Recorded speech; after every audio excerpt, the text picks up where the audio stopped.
Jawar, Illes, Somba Kennas, Kalesa, Makabawati, Ilmaramo, Yosita, Haramo,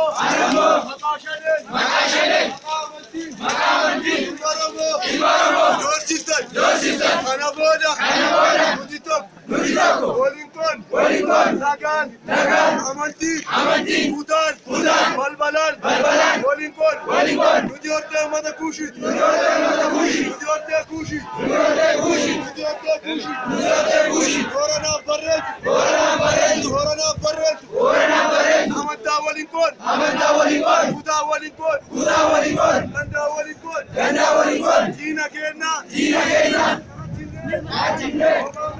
Obamnamale, Ajesun, Agmale, Garu,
Video.